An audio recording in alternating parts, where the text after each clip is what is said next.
vivant. Oui, ce soir, Seigneur, nous voulons te célébrer, nous voulons t'exalter. Seigneur, nous voulons renouveler notre appartenance à toi. Nos vies dépendent de toi. Tu es notre Dieu, un Dieu de vérité, un Dieu grand, un Dieu bon, un Dieu fidèle. Alléluia.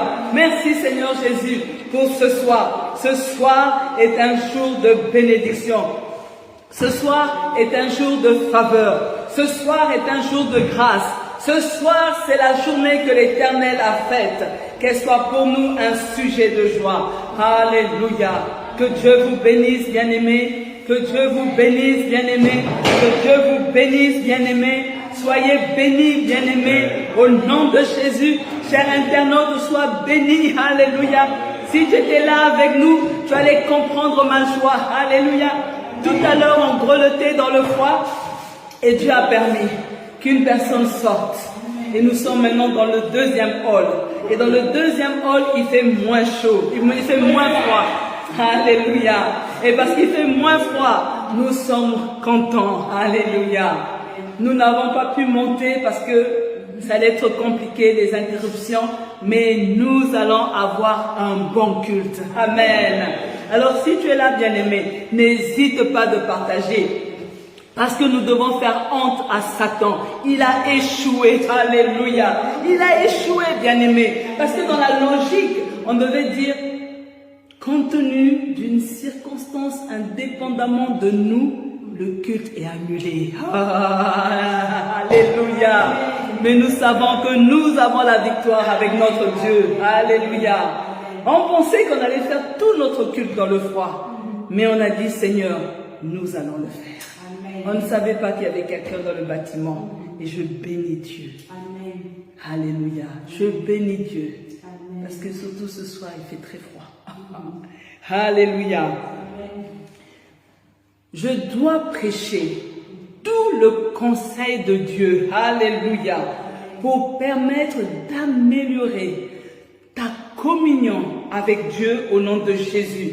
Il faut que les enfants du centre Zoé aient une meilleure communion avec Dieu. Vous voyez, bien-aimés, Paul a dit dans Actes 20, 20, vous savez que je n'ai rien caché de ce qui devait vous être utile. Je vous ai tout annoncé et enseigné en public et dans vos maisons. Paul est en train de dire à ces personnes qui étaient là que vous devez savoir, vous devez réaliser que pour ma part, je n'ai rien caché. Je vous ai parlé de tout ce qui doit être utile pour votre vie chrétienne. Il y a des éléments, il y a des enseignements qui doivent être utiles pour vos vies. Parce que ces enseignements vont vous aider à grandir. Ces enseignements vont vous aider à progresser dans la foi. Ces enseignements vont vous aider, vous soutenir dans votre marche chrétienne. Alléluia. Et vous voyez, bien-aimés, tous les enseignements que nous donnons au centre Zoé pour suivre cet objectif. Alléluia. Il faut que ces enseignements soient utiles pour chacun de vous. C'est pas pour n'importe qui, bien-aimé. Quand je parle d'utilité, parce que ces enseignements sont destinés à ceux qui veulent aller dans le royaume de Dieu. Ces enseignements sont destinés à ceux qui veulent passer leur éternité auprès de Dieu. Et si tu es l'une de ces personnes, tu dois comprendre que la répétition est la mère du savoir. C'est pourquoi, quand c'est un enseignement bien-aimé, il ne faut pas écouter une fois et après passer à autre chose. Mais il faut reprendre l'enseignement, le lire. Alléluia. Repartir, lire les versets qu'on cite. Il faut repartir, réécouter et demander au Saint-Esprit, donne-moi un autre niveau de compréhension. Révèle-moi quelque chose de plus. Qu'est-ce que tu veux dire au sujet de ce verset concernant ma vie? Alléluia. Et je suis en train de dire, bien-aimé, que ce sont les enseignements qui vont te faire grandir, qui vont te faire progresser. Ce sont les enseignements qui vont t'aider à améliorer ta marche avec Dieu. Alléluia. Les enseignements, ça t'éduque. Ce n'est pas là pour te lancer des slogans, non, mais c'est réellement pour te façonner. Amen. Et l'intitulé de notre étude de ce soir, bien-aimé, est les armes de Dieu. Alléluia. Vous comprenez pourquoi on a eu toute cette bousculade, les armes de Dieu.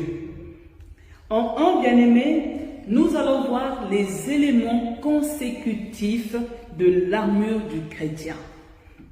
Éphésiens 6, 14 à 17.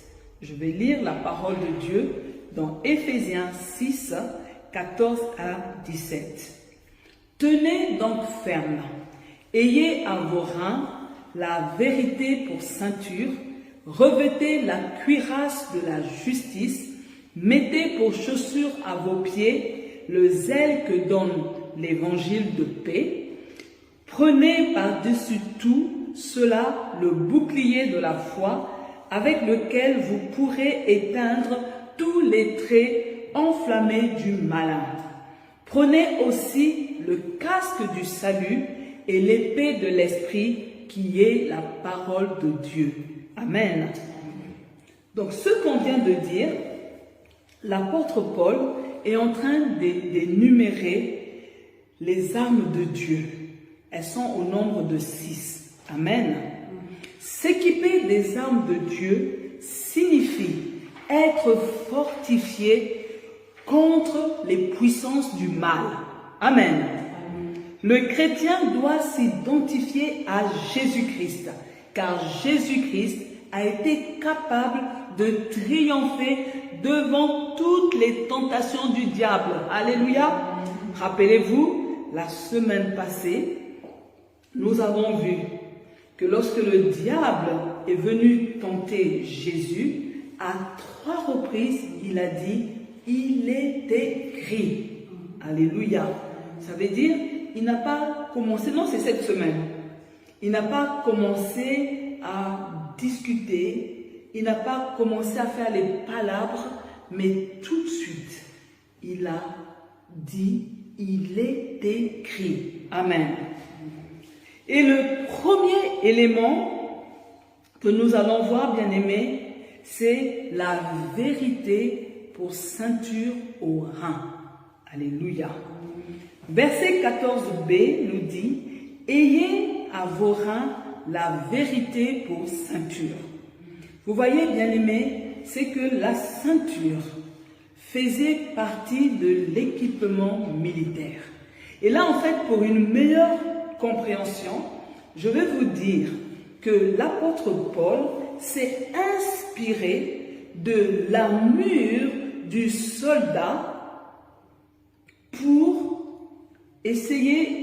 transposer à nous chrétiens l'armure de Dieu. Amen. La ceinture faisait partie de l'équipement du militaire, donc du soldat, mandat. Voilà, il y avait la ceinture. Et elle servait à maintenir l'épée du soldat. Les reins des chrétiens doivent être saints par la vérité qui est en Jésus-Christ. Nos reins, vous voyez, donc ça veut dire que nous mettons à nos reins une ceinture, mais cette ceinture s'appelle la vérité. Alléluia. Je suis en train de dire, bien-aimé, que lorsque tu te ceins de la vérité, tu parles sans crainte. Alléluia. Des choses que tu connais. Amen. Je suis en train de dire que c'est seulement la vérité qui peut dissiper le doute. passe? Souvent, on n'a pas la capacité de parler de Dieu parce qu'on n'a pas sur nous la ceinture de la vérité. On ne porte pas en nous les choses que nous connaissons. Alléluia. Parce que lorsque tu portes la ceinture du doute, tu parles avec hésitation. Alléluia. Tu n'es pas convaincu de tes propres propos. Tu n'es pas convaincu que Jésus-Christ va agir. Et je suis en train de dire ce soir, bien-aimé, il faut détacher la ceinture du doute et revêtir la ceinture de la vérité. Amen. Alors, on va comprendre, bien-aimé, quels sont les avantages de se ceindre de la ceinture de la vérité. Pourquoi il est indispensable pour le chrétien de s'équiper de la ceinture de la vérité. Et je suis en train de dire, bien-aimé, que lorsque tu vas accepter de t'équiper de la ceinture de la vérité, tes actions seront efficaces. Alléluia. Tes actions vont porter du fruit. Alléluia. Je suis en train de dire que lorsque tu t'équipes de la ceinture de la vérité, tu ne donneras pas accès au diable. Alléluia. Je suis en train de dire à une personne ce soir que lorsque tu t'équipes de la ceinture de vérité, alléluia, tu ne vas pas entrer dans la prison du mensonge.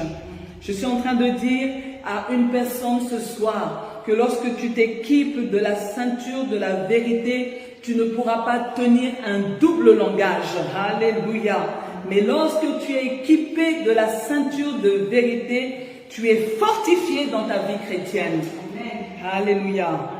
C'est pourquoi, bien-aimé, le chrétien doit s'équiper de la ceinture de la vérité. Parce que la ceinture de la vérité nous parle de la droiture, de l'honnêteté et de l'intégrité. Alléluia. Amen. Le deuxième élément dans l'armure de Dieu pour le chrétien, c'est la cuirasse de la justice. Alléluia. Toujours dans le verset 14, et je lis la partie C, qui nous dit « Revêtez la cuirasse de la justice. » Alléluia. Vous voyez, à l'époque, la cuirasse est une pièce de l'armure qui couvrait la poitrine et qui protégeait le soldat contre les coups et les flèches. Amen. Pourquoi Paul parle de la cuirasse de la justice? Alléluia. Amen. Devant l'ennemi, le chrétien doit brandir la justice imputée par Christ et produire des actes justes. Amen. La justice est une cuirasse protectrice qui préserve la paix et la joie dans le cœur. Vous voyez, la cuirasse, on la met ici devant nous. Et cette cuirasse nous protège. Alléluia. Cette cuirasse préserve notre cœur de la paix et de la joie. Alléluia. C'est pourquoi nous, les enfants de Dieu, nous devons être en paix dans notre cœur. Nous, les enfants de Dieu, nous devons avoir une joie réelle dans notre cœur. Alléluia. Mais bien-aimés, lorsqu'on parle de la cuirasse, le chrétien ne doit pas revêtir n'importe quelle cuirasse. Alléluia. Il doit revêtir la cuirasse de la justice de Dieu. Alléluia. Et non de la justice humaine. Alléluia. Il faut rechercher la cuirasse de la justice divine et se débarrasser de la cuirasse de la justice humaine. Alléluia. Je suis en train de dire, bien-aimés, que que nos œuvres humaines, même si elles sont appréciables, elles ne peuvent pas nous rendre justes devant Dieu. Alléluia. Tu ne peux pas toi-même te justifier par tes œuvres. Tu as besoin que Dieu te justifie. Alléluia. Je suis en train de dire, bien-aimé, ce soir, que le chrétien est justifié par la foi. Alléluia. La foi au Fils de Dieu et non dans les œuvres humaines. La cuirasse de la justice nous fait comprendre que nous devons dépendre de Dieu. Alléluia. Que nous devons nous appuyer par la foi en Jésus-Christ. Alléluia. Le troisième élément bien-aimé, ce sont les chaussures du zèle. Alléluia. Et là, nous sommes au verset 15. Voici ce que nous dit le verset 15. Mettez pour chaussure à vos pieds le zèle que donne l'évangile de paix. Alléluia. Le soldat romain portait la caliga. C'est une demi-botte qu'il mettait surtout pour de longues marches. Alléluia. Les chaussures permettaient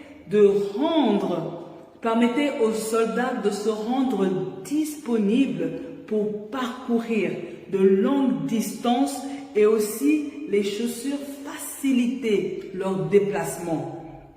Et là, on peut se poser la question, mais pourquoi, pour l'armure de Dieu, pour l'armure du chrétien, Paul parle de chaussures? Alléluia. Paul veut mettre l'accent sur la marche. Alléluia. Paul est en train de mettre l'accent sur notre marche dans la vie chrétienne. Alléluia. Le chrétien doit marcher avec le Seigneur. Je suis en train de dire ce soir, bien-aimé, que tu ne dois pas marcher seul, mais tu dois marcher avec le Seigneur. Et quand tu marches avec le Seigneur, tu dois avoir dans ton cœur le désir de l'aimer, le désir de développer une relation, une intimité avec lui. Alléluia.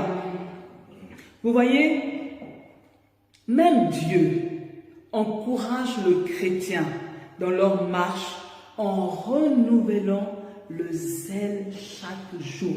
Je suis en train de dire ce soir que Dieu renouvelle ton zèle chaque jour.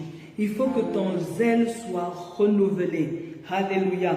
Il faut que le chrétien, dans sa marche, ait le désir d'explorer le royaume de Dieu et le désir d'aller de l'avant. Le chrétien doit marcher de progrès en progrès dans sa communion avec le Seigneur. Vous voyez, le chrétien doit être prompt à se lever et partir, comme était le soldat romain. Vous voyez, le soldat romain, il savait qu'il avait de bonnes chaussures. Ça veut dire qu'il n'avait pas peur de se mettre en route et marcher. Il n'avait pas peur de parcourir de grandes distances. Et Paul veut que le chrétien ait à l'esprit cette mentalité du soldat romain, qui n'ait pas peur d'avancer dans sa vie chrétienne. Il est en train de nous dire que nous, enfants de Dieu, on ne doit pas aimer la facilité. Alléluia. On ne doit pas aimer la facilité. Il faut que nous soyons promptes à marcher dans notre vie chrétienne. Que nous soyons promptes à être prêts à parcourir de grandes distances. Je suis en train de dire à une personne ce soir que tu dois être prompte à blanchir des nuits parce que tu veux méditer la parole de Dieu. Tu dois être disponible pour Dieu, comme était le soldat romain. Il était disponible pour partir parce qu'il savait qu'il n'allait pas avoir mal aux pieds. Ses chaussures étaient adaptées au nom de Jésus. Amen. Le quatrième élément, il s'agit du bouclier de la foi. Alléluia. Le verset 16 nous dit ceci. Prenez par-dessus tout cela le bouclier de la foi avec lequel vous pourrez éteindre tous les traits enflammés du malin. Alléluia. Vous voyez, bien-aimés, le soldat romain avait un grand bouclier afin qu'aucune partie de son corps ne soit atteinte par les projectiles des ennemis. Vous voyez, le grand bouclier, il le mettait devant lui et les projectiles de l'ennemi tombaient sur le bouclier et ne le touchaient pas lui. Alléluia.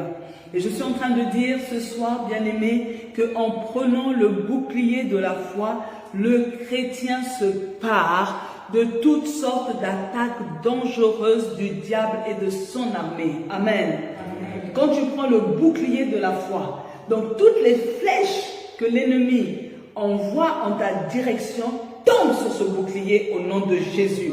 Je suis en train de dire, bien-aimés, que les traits enflammés de l'ennemi frapperont le bouclier et les flèches tomberont à terre sans faire du mal aux chrétiens. Alléluia. Mais vous voyez, bien-aimés, quand on parle du bouclier de la foi, le chrétien doit s'approprier des promesses de Dieu. Tu ne peux pas prétendre à t'équiper du bouclier de la foi sans connaître les promesses de Dieu. Alléluia. Même si tu viens nouvellement de rencontrer le Seigneur, il est important, bien-aimé, de connaître des promesses de Dieu. Alléluia. Tu dois chercher les promesses de Dieu. Tu dois réciter les promesses de Dieu. Tu dois répéter les promesses de Dieu pour toi. Tu dois t'approprier les promesses de Dieu pour toi. Parce que c'est ça, s'équiper du bouclier de la foi. Alléluia. Vous savez, le bouclier de la foi parle de la confiance permanente, alléluia, en Dieu qui triomphe toujours, alléluia. Quand je suis en train de brandir le bouclier de la foi, je suis en train de dire à mes ennemis, j'ai confiance en permanence au Dieu de la Bible, qu'il va triompher toujours, alléluia. Voyez, bien-aimés, le psaume 28, 7, le psaume 28, 7 nous dit, l'Éternel est ma force et mon bouclier. En lui, mon cœur se confie et je suis secouru. J'ai de l'allégresse dans le cœur et je le loue par mes chants. Alléluia. Vous voyez, le chrétien doit avoir la foi dans la protection du Seigneur. Alléluia. Car c'est le Seigneur qui garde le chrétien quoi qu'il arrive. Amen. C'est pas toi qui te gardes. Alléluia. Si tu as envie jusqu'à ce jour, ce n'est pas parce que tu as une bonne alimentation. Ça aide. Alléluia. Si tu es en parfaite santé, ce n'est pas parce que tu ne manges pas des grâces, mais c'est parce que Dieu le veut. C'est Dieu qui te garde. C'est Dieu qui te protège au quotidien. Et tu dois avoir conscience de cela, bien-aimé. Alléluia. Mais aussi, bien-aimé, quand on a le bouclier de la foi, il faut avoir une appréciation différente des situations dans lesquelles nous nous trouvons. Alléluia. Le bouclier de la foi va nous aider à apprécier différemment les situations dans lesquelles nous nous trouvons. Un homme de foi sait que la réalité n'est pas la vérité. Seul un homme de foi le sait. Pourquoi? Parce que le chrétien va considérer l'épreuve, ça veut dire la réalité. Tu es en train de souffrir, c'est une réalité. Tu as mal dans ton corps, c'est une réalité. Tu cherches un bébé miracle, c'est une réalité. Alléluia. Et c'est une épreuve comme un défi pour expérimenter la victoire. Parce que la victoire, c'est la vérité. Pourquoi, bien-aimé? Parce que nous combattons pas pour la victoire, mais nous combattons dans la victoire. Amen. La vérité, c'est que tu as déjà obtenu la victoire. Amen. La réalité, c'est ce que tu es en train de voir. Mais la foi te donne une autre appréciation de cette réalité dans laquelle tu es. Amen. Alléluia. Et c'est pour ça, bien-aimé, lorsque tu as le bouclier de la foi, tu ne seras pas un chrétien dépressif. Tu ne seras pas un chrétien malheureux. Tu ne seras pas un chrétien démoralisé. Alléluia. Amen. Gloire à Jésus. Amen. Le cinquième élément, bien-aimé, le casque du salut. Alléluia. Amen. Verset 17a. Prenez aussi le casque du salut. Alléluia. Le casque du salut, le casque du soldat romain était en bronze et protégeait toute sa tête. Alléluia. Vous voyez, bien-aimés, la tête est le siège des pensées et de l'intelligence. Le diable déstabilise de nombreux chrétiens au niveau de la pensée. Ah oui, c'est le terrain de jeu du diable, la pensée. Et vous voyez, bien-aimés, pour repousser les pensées négatives du diable, le chrétien doit s'équiper du casque du salut. Et je veux, bien-aimé, qu'à partir de ce soir, que tu puisses répéter régulièrement Philippiens 4:8 qui nous dit, Philippiens 4:8 dit, « Enfin, frères, portez votre attention sur tout ce qui est bon. » Et on nous dit de porter notre attention sur tout ce qui est bon et digne de louange. Sur tout ce qui est vrai, respectable, juste, pur, agréable et honorable. Amen. Beaucoup de personnes sont déprimées, sont même malades, vont mal, parce que leur attention est portée sur des choses négatives. Leur attention amène le découragement. Mais ce n'est pas ce à quoi Dieu nous a appelés. Dieu nous demande de porter notre attention sur tout ce qui est bon, tout ce qui est digne de louange, sur tout ce qui est vrai, respectable, juste, pur, agréable et honorable. Alléluia. Je suis en train de dire ce soir, bien-aimés, que le chrétien équipé du casque du salut va vivre un renouvellement de sa mentalité. Alléluia. Le chrétien équipé du casque du salut va vivre un renouvellement dans sa façon de penser, de raisonner au nom de Jésus. Je suis en train de dire, bien-aimé, que le chrétien équipé du casque du salut, il va renouveler son intelligence. Amen. C'est important. Amen. Pour avancer au nom de Jésus. Amen. Le sixième élément, alléluia,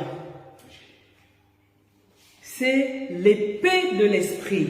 Alléluia. Verset 17. Et l'épée de l'esprit qui est la parole de Dieu. Amen. Vous voyez, bien-aimés, l'épée de l'esprit est une arme importante dans le combat rapproché. Alléluia. La parole de Dieu devient une épée quand elle est utilisée. Amen. Je suis en train de dire ce soir à une personne, tant que la parole de Dieu n'est pas utilisée, cette parole ne sera pas une épée. Le chrétien doit citer avec foi la parole de Dieu. Alléluia. C'est de cette manière que cette parole devient une épée. Alléluia. Je suis en train de dire, bien-aimés, que c'est la proclamation de l'évangile qui va libérer les âmes retenues captives par le diable. C'est quand on proclame l'évangile. C'est pourquoi, bien-aimé, tu ne dois pas te taire. Alléluia. Il faut proclamer l'évangile pour que les âmes soient libérées de la captivité au nom de Jésus. Et n'oublions pas, bien-aimé, que la parole de Dieu est une lampe qui éclaire la marche du chrétien. Un chrétien sans la parole de Dieu ne peut pas être un véritable chrétien. Parce que c'est la parole de Dieu qui va éclairer ta marche. En plus, bien-aimé, la parole de Dieu est la nourriture qui alimente l'âme et l'esprit du chrétien. Alléluia. Gloire à Jésus. Nous avons vu l'armure du chrétien. Amen.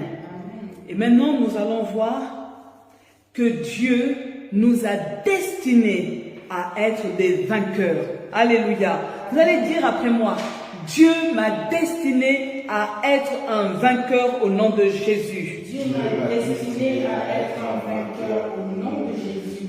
Ce soir, bien-aimé, tu dois comprendre et réaliser que réellement Dieu t'a destiné à être un vainqueur et non un vaincu au nom de Jésus. Amen. Nous sommes des vainqueurs et non des vaincus au nom de Jésus. Amen.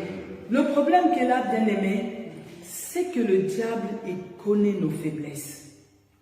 Il se sert de ses faiblesses pour gagner le combat contre nous. Alléluia. Alors, on peut se poser la question, quelle attitude devons-nous adopter pour être des vainqueurs? Alléluia. Est-ce que quelqu'un veut être un vainqueur? Amen. Alors, la première attitude, nous devons tenir ferme. Amen.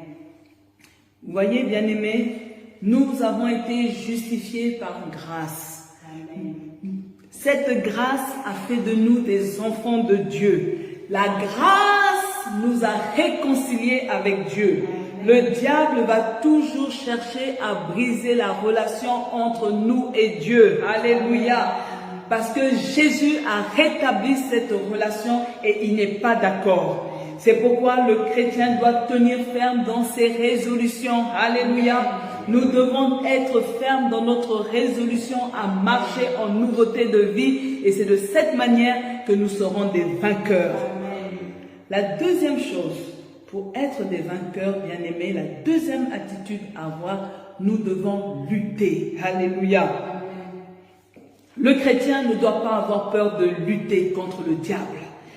En s'équipant de toutes les armes de Dieu, le chrétien est appelé à triompher par la foi. Alléluia. C'est Dieu qui assure la victoire du chrétien dans le nom de Jésus. La troisième attitude, excusez-moi, que le chrétien doit avoir, c'est prier et veiller. Alléluia. Le chrétien doit prier et veiller pour ne pas être pris à l'improviste par le diable. Alléluia. Nous ne devons pas oublier que le diable rôde comme un lion rugissant. Alléluia. La prière va triompher devant les pièges que le diable te tend au nom de Jésus. Je suis en train de dire, bien-aimé, que l'environnement du chrétien doit être plein de l'atmosphère de prière. Pour le chrétien, la prière doit être vigilante, soutenue avec persévérance. Alléluia. Ça veut dire que le chrétien, c'est pas quelqu'un qui se décourage vite. Alléluia. C'est pas quelqu'un qui abandonne. Il va jusqu'au bout. Il ne s'arrête pas en cours de route. Il fonce. Alléluia. Il persévère au nom de Jésus. Amen. Vous voyez, bien-aimés, retenons que le diable est l'ennemi contre lequel les chrétiens doivent résister. Nous avons un combat à mener. Alléluia. Pour remporter la victoire, les chrétiens doivent s'équiper de l'armure de Dieu au nom de Jésus. On va se lever, bien-aimés. Alléluia. Alléluia. Vous voyez, bien-aimés, l'absence de vérité limite la manifestation de la puissance de Dieu.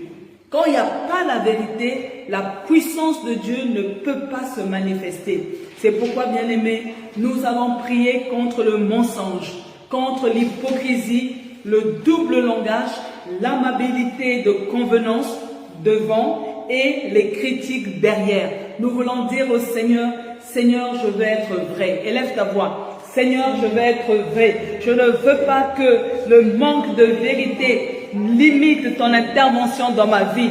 Seigneur, fais-moi sortir. Fais sortir ton peuple du mensonge. Fais sortir ton peuple de l'hypocrisie. Fais sortir ton peuple du double langage. Nous voulons être vrais dans nos propos. Nous voulons être vrais dans notre langage. Au nom puissant de Jésus-Christ, nous ne voulons pas avoir une double face, mais nous voulons, Seigneur, que parce que nous sommes dans la vérité, vivre la manifestation de la puissance du Seigneur au nom de Jésus-Christ. Amen. Amen. Vous allez déclarer après moi, aujourd'hui, je ne veux plus revêtir ma propre justice. Je ne veux plus revêtir ma propre justice. Car elle présente des failles. Qui permettent aux attaques du diable d'être efficaces pour me blesser. Seigneur, aide-moi à revêtir la cuirasse de la justice de Dieu.